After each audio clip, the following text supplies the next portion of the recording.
Hi guys and welcome back to the channel. Today I've got two replays in the Chisel, the tier 10 mercenary medium tank. And if you haven't guessed by the title, as always, this is the third mark video for the tank, so these are the two games. Well, this game is directly before the next game, which achieves the third mark of excellence.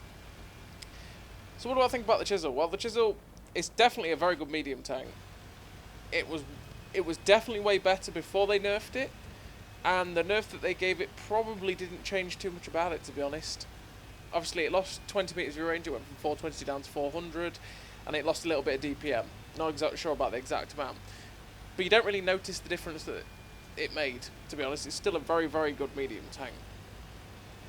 Now, do I like it? Well, kind of every now and then, but at the same time, the tank frustrates me a little bit because it's a gun with 0.32 accuracy, but it never really feels like it all that often.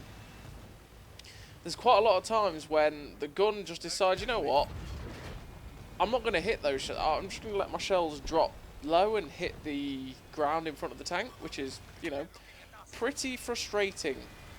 Like, I don't mind it when you get a tank, say, like, obviously you need to get frustrated by it when you miss, like, point blank, but say you're in a tank like the IS-7, you've got 0.4 accuracy, and it decides to hit the floor. You're like, well, it's annoying, but I'm in an IS-7, goddamn IS-7 accuracy, RNG. When you're in something like the Chisel, and you've got 0.32 accuracy, you want it to hit most of the time. And there's quite a lot where it just doesn't ever feel like it does. Now, these two games coming up that we're watching now, generally, I think the RNG went well for me, to be honest. Because most of the shots that I wanted to hit. And when it mattered, it counted, So right now, we're on Nebenham, and we've pushed aggressively. You've seen how my team is set up. They're set up on these 1, 2, 3. Pretty much the whole team is here. I'm not going to play the game of sitting at E3 and D4, or where the other guys are at D1, and just sit there waiting for them teams to cross into the line of fire. So we're going to take the fight to them. So what I did was immediately push under the gun line and get here. I ignored the Valor, and I just came to this position, right? Because this is where we wanted to be. Because then we can take the fight to them, a team that are on this flank, so that we're just not sort of fighting a boring, stagnant war of attrition, to be honest. And that's not what you want to be doing. So, and especially pushing for a tier 10 thermal like this, where it was about 4.8k to get it to move. You want to make sure that you're getting the damage, and plus by pushing up to this position, I'm also getting spotting damage. So as you see with this T95 right now, I have loaded Prem, and that's because the standard rounds that I've got are probably less than a 50-50 chance to go into the lower plate. If you've got about 300 pen, you're pretty guaranteed to go in to the bit underneath the gun. So you see, I've reloaded standard rounds and I bounced. So yeah, if you have about 300 pen, you will actually, if you shoot the T95 underneath the gun, there's quite a good chance you're going to pen it. So you don't have to troll about with the cupolas on the T95. Because I mean, the cupolas on the T95 are one of those things that you tend to shoot, and rather than just pen it, you tend to just do viewport damage, which is rather frustrating. Because they're not the most, the cupolas are the weak spot. They're not the thickest in the world, but for some reason it just goes, ha! You wanted to pen it? No. Viewport damage. And, yeah, it's annoying. So that is another option that you've got, especially when the T95 was up there higher than us. It was easier to hit, especially. So we're running round now. That Val is dead. The base isn't looking great, but at the same time, look how many tanks we've got, right? Now, I am putting my trust, I'm probably doing the #1 rule of tanks not to do, and that is putting my trust in the team. And that is the fact that, looking at how many people we've got, the Overwatch over the cap, they should be able to look after it. So I'm putting my faith in them. I'm already knowing that I'm probably going to move up with what I've got right now. So obviously I'm not content, but at the same time, if it were to just end, I know I'm probably going to move up anyway. And I do have, it's kind of target rich at the minute. I've got this T95 E6 in front of me. who's just ricocheted off my turret. I've got the artillery in front of me, so I've got damage sitting in front of me. I also have a little bit of health, so now I'm reloaded. I've bounced the shell of the E6 on my turret, and I'm off. I'm going to go finish him off, and we're going to move on. So now there's just the 5 tanks left, or 6 even, I can't count.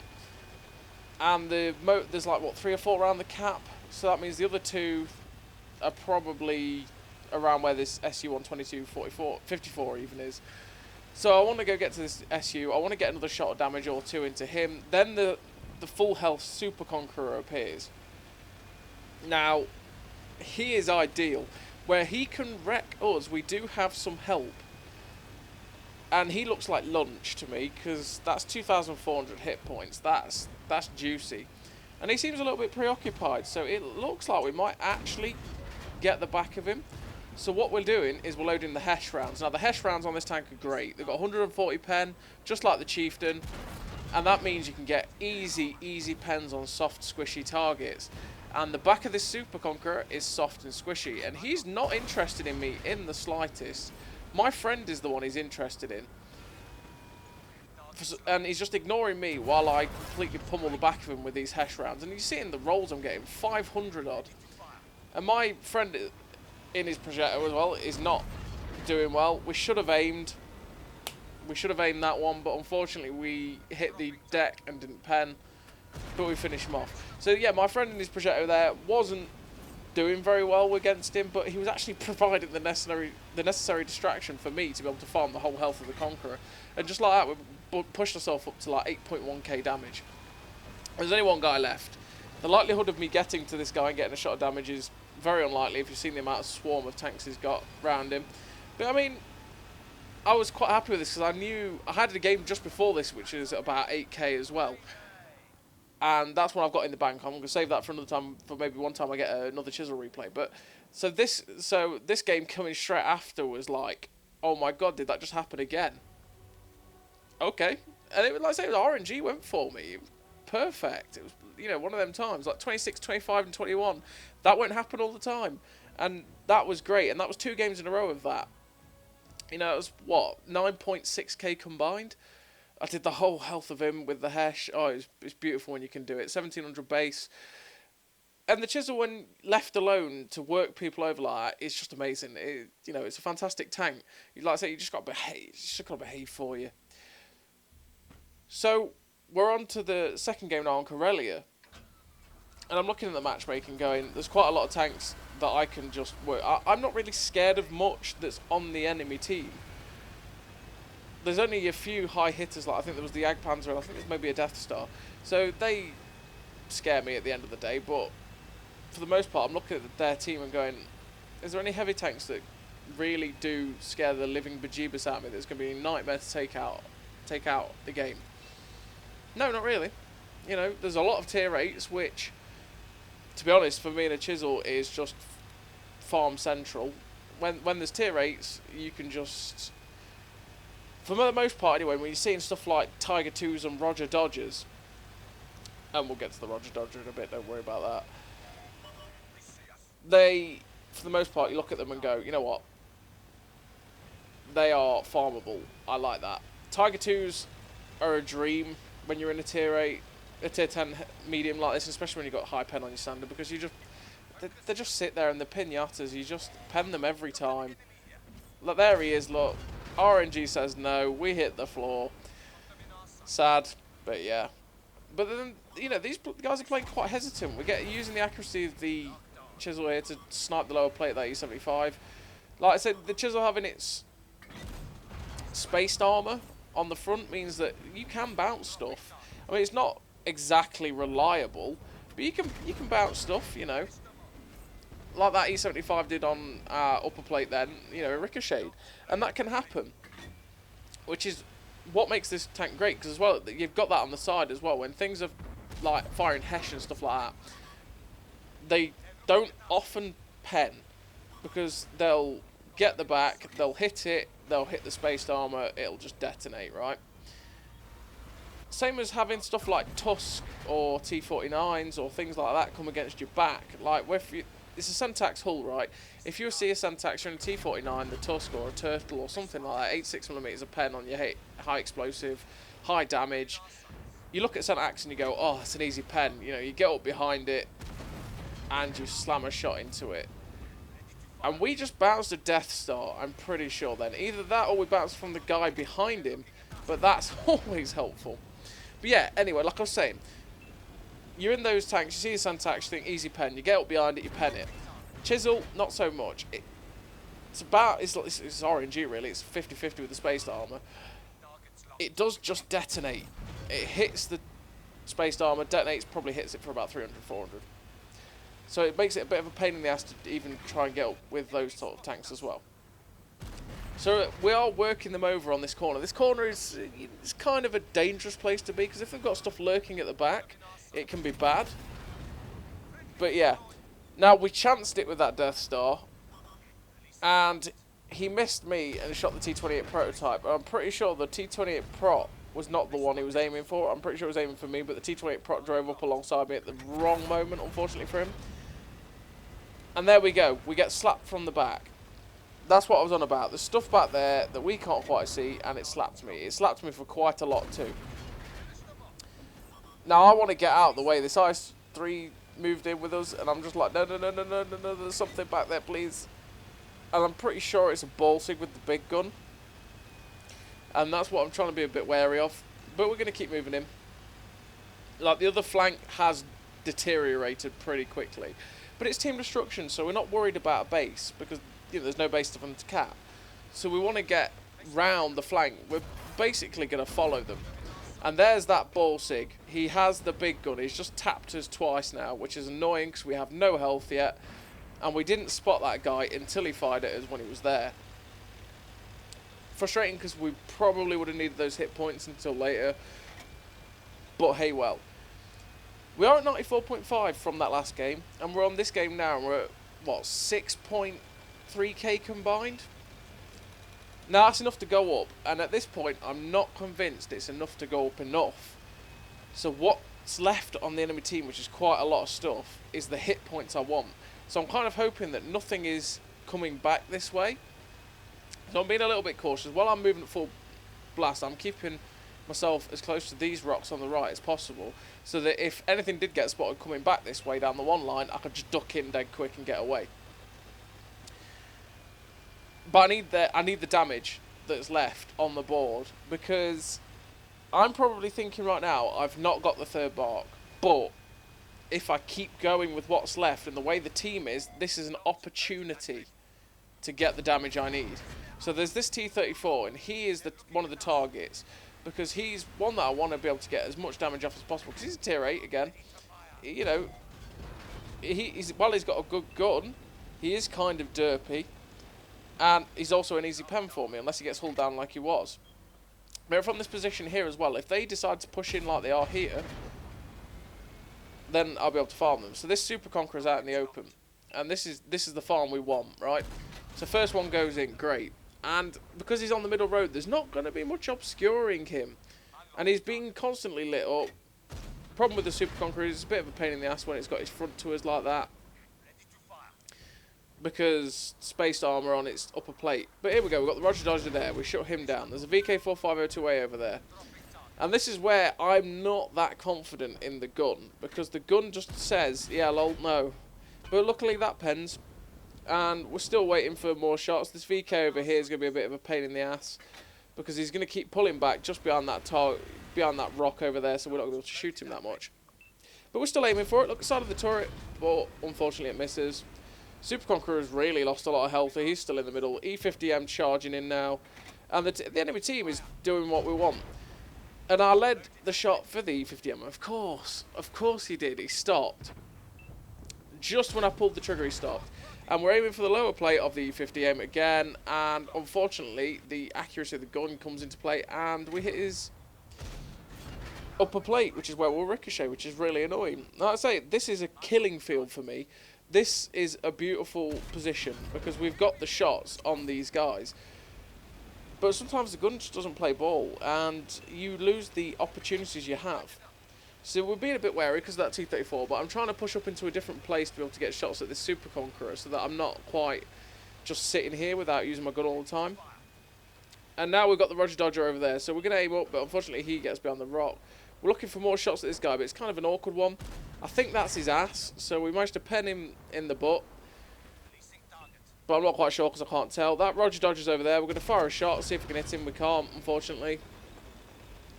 I don't know if he moved or what. But as you see, the team, their team, as much as it charged into the middle of the map, also charged into the map because my team was in the middle of the map. And now the middle of Karelia is not a place they want to be. Because it's just, again, it's dead. It's a dead space. Now we're aiming for the lower plate of the Jagdpanzer. We've loaded APCR, the premium APCR anyway. Because at this range, especially with the way APCR is, we're probably going to struggle a little bit to pen the Jagdpanzer. So we loaded it to shoot him, but unfortunately got unspotted. We've got the T100 LT with us. He's going to try and shut down the T-34. We're looking for more shots at the Super Conqueror, but unfortunately we're not quite finding it either. I was going to go up and round, but I decided now that T100's got rid of the T-34 and now the Super Conqueror, I'm going to move around. Now, I'm not wanting to get caught by that Jagdpanzer, because obviously that's death again, in a nutshell. And I want to get round it. Now, I know the Roger Dodger was in the middle of the map. It was at E7. So I'll kind of want to get up here and see if he's still in the same location, because if I can get up here, get round to about A9, I can spot around that area and possibly get shots at him. And also, I say, the Jagdpanzer is always in the back of my mind. I don't know where the light tank is. It's the T100 we saw at the start. And that also scares me, you know, because it's kind of like he, with a 50-50 roll, could kill us if he just strolled in, you know. And even so, he'd probably kill me with 2, and I don't know how much health he's got. I know the Jagdpanzer's probably going to take around about 2 to 3, well, yeah, probably about 2 to 3 shots. The Roger Dodger was full health when we saw him, so that's going to take a couple of shots. So this position where if I had the hit points that Balsig stole from me at the start, this position would look a lot less perilous than it does. So I'm not confident I'm going to be able to take down this game unless we get some sort of fortunate where the T100 LT manages to spot a Jagdpanzer when he's sidearm for me, perfect, and I can farm, you know, 2 or 3 shots, or we find the Roger Dodger. Now the T100 LT, the enemy T100 that is, gets spotted up behind us. He's managed to flank all the way around. We're backing up to keep our front to him in the hope that if he was to come round, he'd bounce off our front, much like the E75 did at the start. But now that guy's unspotted, that T100, since we know he's not got much health now, I'm pretty confident he's not going to charge us. There's a possibility my T100 might kill him. And clearly, as you see on the map now, he's running away. So now he's running away, I know I could turn around and come up here. And I want to get into this middle spot, because this middle spot, right, is going to be a great place for spotting up their guys. Now, I'm kind of expecting that the Roger Dodger will have moved from E6, E7, and probably gone across the other side of the map, because that's the last time where we were spotted. So that's where you'd think that they might move to. But no, this is me trying to outplay the enemy team when the enemy team doesn't move. Because the Roger Dodger just hasn't moved. He's stayed in the same place. Now, I'm stuck in this position, which is really annoying, right? Because the Jagdpanzer is definitely over there somewhere. I know he's probably over there somewhere. And that just makes it so that I can't get away from this rock. Because if I do, the whole area is usable by the Jagdpanzer. So I don't know where he is, and I don't know the sort of distance that the Jagdpanzer's at. If he was on the far side where I was earlier on, right, he wouldn't be able to spot me if I tried to get away from the rock.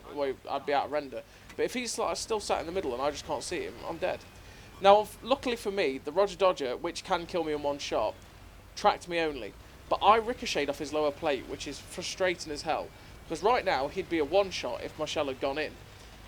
But unfortunately, he's not. The T100 has left me. I get a shot into him. I'm trying to pull back. Hopefully he won't pen me again.